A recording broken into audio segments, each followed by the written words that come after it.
오늘은 바울과 바나바의 선교 보고예요. 바울과 바나바가 1차 전도 여행을 마쳤어. 그리고 처음에 출발했던 안디옥 교회. 그죠? 다시 돌아와서 선교 보고를 해. 그게 오늘 본문에 들어있잖아요. 사실은 우리는 사도행전 그러는데 오늘 사도 바울이 바나바와 함께 선교 보고를 한 중요한 내용이 있는데 그게 뭐죠? 두 가지라. 하나는 뭐예요? 하나님이 그죠? 그들과 함께 행하신 일. 하나님이 누구와 함께 행했다? 바울과 바나바와 함께 행한 일이 뭔가? 주어가 누구예요? 하나님이라는 얘기죠. 그죠? 사실은 사도인데 사도행전인데 실제는 누구예요? 성령의 행전, 하나님의 행전이라 이런 얘기죠. 그래서 모든 선교는 철저하게 하나님의 선교예요. 저는 신앙생활을 하면서 또 중국 선교하는 어떤 시간들 합쳐서 볼 때 모든 선교, 전도는 하나님의 선교고 하나님의 전도다. 처음에 어떻게 바울과 바나바가 안디옥 교회에서 파송돼요? 처음에 내가 가겠다 손든 것 아니야. 그죠? 사도행전 13장에 가면은 그게 나와. 바울과 바나바 매칭을 누가 해줬어요? 하나님이 해준 거예요. 너희 둘이 가라. 그죠? 이것은 어떤 관계, 혈연 관계든 아니면 뭐 동창 관계든 이것이 만들어준 관계가 아니고요. 이거야말로 가장 이상적이고 아름다운 관계. 그죠? 그 관계예요, 이게. 그래서 영적인 친구, 성령 안에서 친구, 이것 이상의 친구가 어디 있어요? 그죠? 이제 누가 동행해서 처음에 마가 요한, 지난 시간에 바나바의 생질이 따라가. 근데 이게 나중에 이제 하나의 뭐랄까, 두 사람이 2차 선교 여행을 갈 때 갈라서게 되는, 다투게 되는 중요한 하나의 그 빌미가 됐죠. 근데요, 여기에 굉장히 중요한 비밀이 있다고 제가 지난번에 얘기했잖아요. 그죠? 바나바. 이 성향적으로 바나바는 뭐예요? 관계 중심이 굉장히 철저했어. 사람에 대한 생각이 굉장히 많았어. 바울은 뭐예요? 철저하게 목표 지향적이고 일 중심이야. 근데 하나님은 어떻게 이 둘을 묶는 거예요? 교회는 그렇게 이루어진다는 얘기예요. 그죠? 이게 굉장히 중요한 얘기입니다. 저 사람 나와 달라. 에이, 너는 딴 데 가봐. 이게 아니고요. 그럴수록 붙잡아야 되는 거예요. 그게 하나님이 매칭해주는 선교의 중요한 어떤 하나의 가닥일 수가 있다는 얘기죠. 둘은 갈랐었지만 결론은 저는 어떻게 해석했어요? 하나님은 두 사람의 선교를 더욱더 아름답게 했고요. 나중에 뭐예요? 마가가 어떤 사람인가 얘기했죠? 마가복음을 쓴 복음서 중에 최초의 복음서를 마가복음이라고 그러는데 쓴 사람이에요. 이제 선교여행 마치고 두 사람 돌아와서 아까 얘기한 대로 선교 보고를 해. 하나님이 우리와 함께 했더니, 그죠? 그리고 하나님이 어떻게 저 이방 사람들에게 믿음의 문을 열었던가 그 얘기를 하는 거예요. 그래서 우리는 저마다의 뭐죠? 전도나 선교에 대한 이야기가 있어요. 다 각자가 다 있을 겁니다.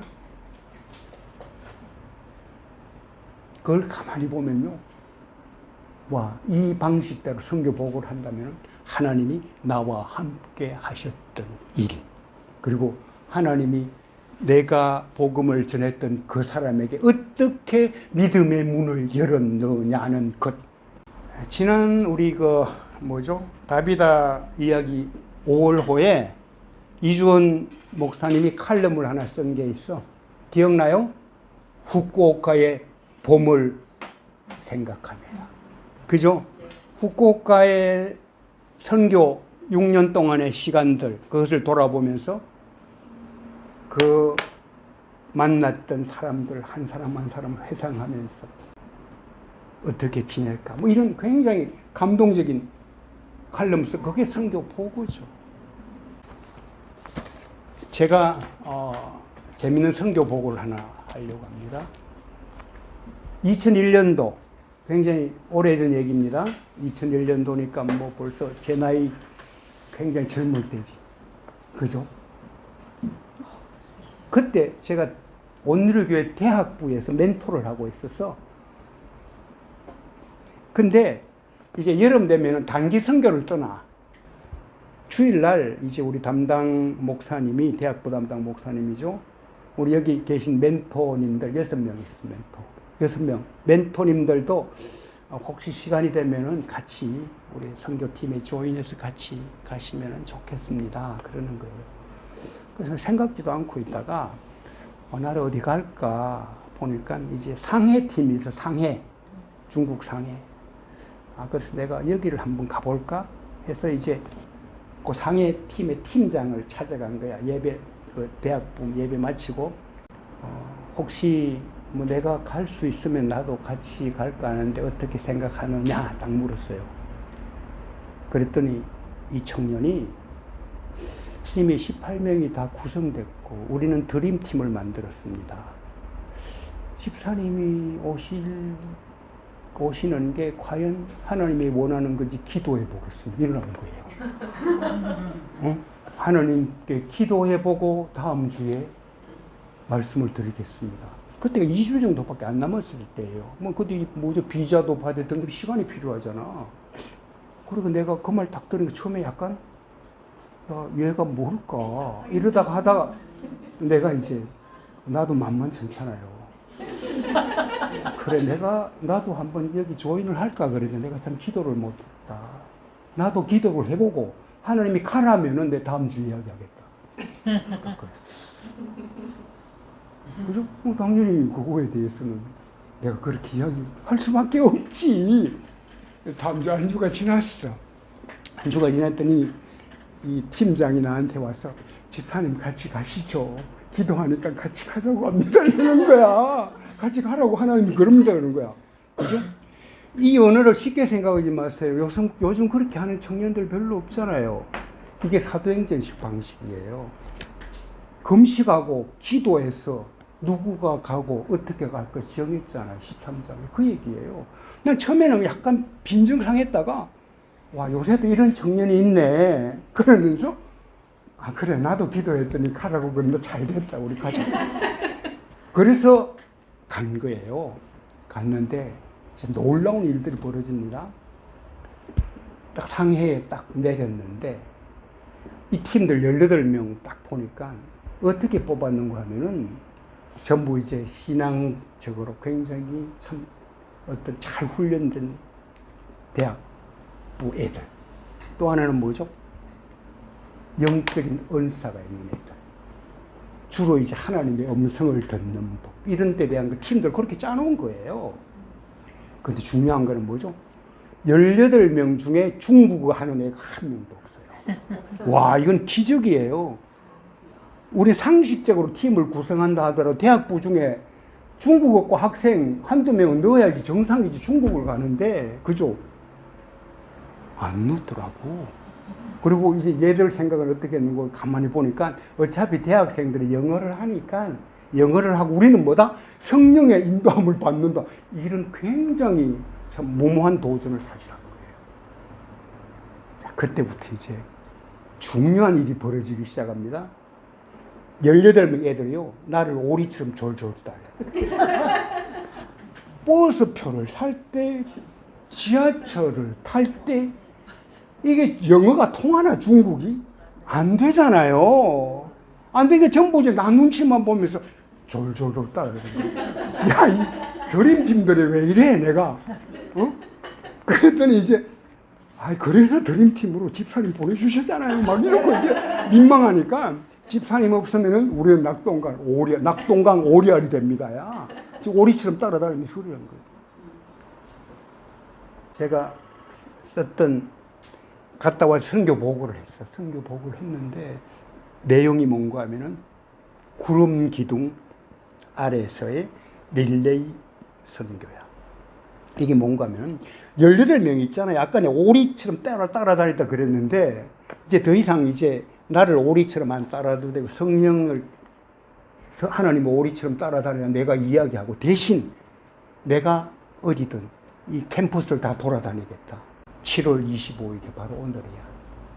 2001년 7월 25일. 어떤 일이 벌어지는가 하면요. 릴레이 전도가 일어나. 누가 이렇게 와서 이야기를 해. 하고 그냥 말도 잘 안 통하지. 뭐 영어면 안 통하잖아. 그럼 이제 나를 불러. 와, 그때 저는 동시통역을 했어요. 내가 그렇게 뛰어난 실력이 아니에요. 그런데 하나님이 있죠. 그 중에 일어나는 어떤 그 통역을 얼마나 멋있게 하게 하는지 난 내가 놀랐어요. 이거 과연 내가 난가? 하나님 그렇게 선교 현장에서 일어날 수 있는 기적들이에요. 그분이 임하셔서 그래요. 굉장히 긴 리포트 때문에 오늘 이 자리에서 하면은 왜 그래 길게 해요? 또 잔소리를 들을 수밖에 그건 그냥 뛰어넘어 갈 수밖에 없어. 다음으로요. 우리 다비다 자매회 이야기를 할게요.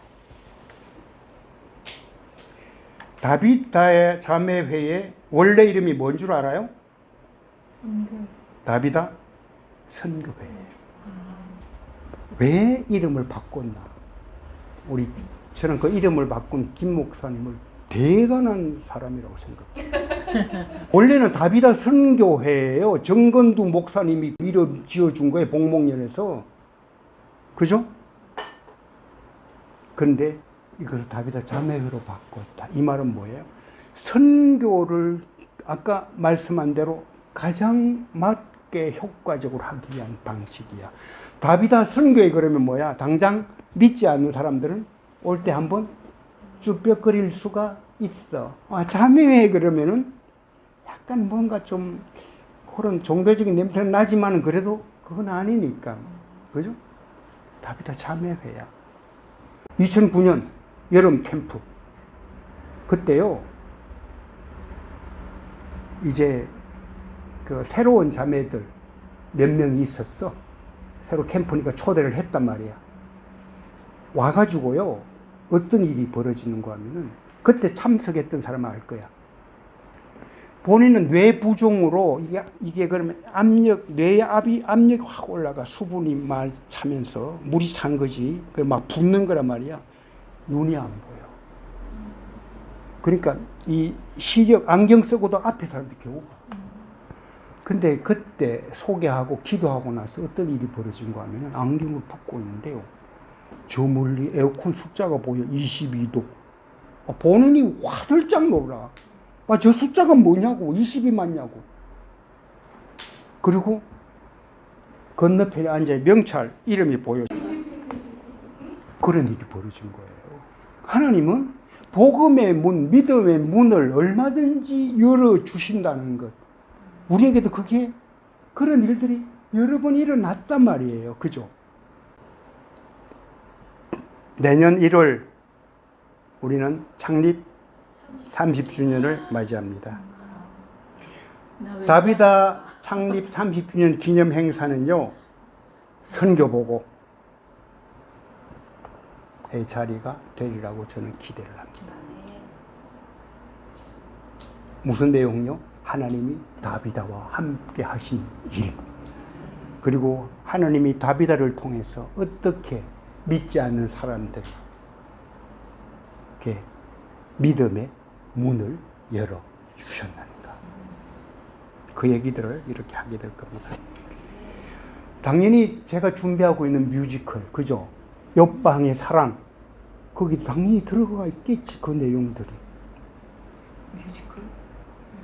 예, 뮤지컬 하려고 그래요. 제가 대본 준비를 하고 있고, 이미 주제곡은 정해져 있어. 옆방의 사랑이니까. 옛날에 1절, 2절, 3절로 제가 불렀잖아요. 2년 전에 제가 이미 선보였던 거예요. 감동이 있고 재미있게 만들 겁니다. 여기에 캐스팅되는 사람들은 행운아들입니다. 오디션 봐야겠다. 당연히 오디션 보죠. 이 옆방의 사랑인데요, 주제가. 우리가 굉장히 잘 아는 거예요. 아는 내용인데 제가 잠깐 소개만 하고 마칠게요. 3주를 내는데 이게 1막, 2막, 3막 정도 될 거예요. 잘하면 4막 하나 더 추가될 수도 있어요.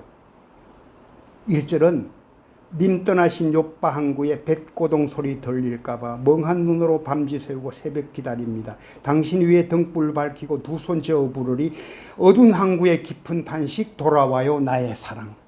이 노래입니다. 이 노래를 착 부르고 나면 누가 옆에 있었다가 청성맞은 노래 부르기는 돌아와요 욥방 돌아와요 부산항이나 불러라 이렇게 딱 튀어나와. 예를 들어 그렇게 시작하는 거야. 그죠? 그러면서 스토리들을 쫙 만들어 갈 거야. 무슨 내용이에요? 욥바 항구에 홀로 된 사람, 남편이 떠났어. 그런데 남편이 돌아오기를 뭐죠? 항구에 나가서 그냥 기다려. 백고동 소리가 혹시 들릴까봐, 혹시 돌아올까봐. 그죠? 새벽 올 때까지 밤새워. 탄식이 있어. 돌아와요. 나의 사랑. 그게 1절이야. 우리에게 누구나 그런 시간이 있단 말이야. 2절 되면 밤새 님의 여린 어깨에 이슬이라도 내릴까봐 한 올 두 올 정담아 지은 겉옷 한 장 덮어요. 당신 위에 울타리 치고 망대 높이 세우리 외로운 항구에 굳은 약속 함께 가요 나의 사랑. 다비다가 이제 등장해서 감싸주는 거라. 그죠? 3절이 오늘 생명과는 얘기. 차가운 님의 얼굴에 생기 다시 돌아올라. 이 다비다가 죽었어 이미. 근데 혹시 생기가 다시 돌아올까봐 무덤에 안 묻고 있죠. 참 이게 대단한 믿음입니다. 그냥 죽었으면 무덤으로 가야지. 달하게 그냥 뉘어. 그리고 베드로를 불러와. 당신 위해 기도하며 일어나라 외치리 푸른 항구의 생명 물결 나의 기쁨 나의 사랑. 이렇게 끝나는 내용입니다. 생명 물결이 일어나. 다비다는 뭐예요? 그래서 생명 물결 운동이었어요. 생명을 살리는 운동이었어요. 그게 30년의 이야기예요. 그래서 우리 바울과 바나바의 이 선교 보고를 보면서 내년 1월에 저희들도 이런 선교 보고를 할 수 있기를 기대합니다.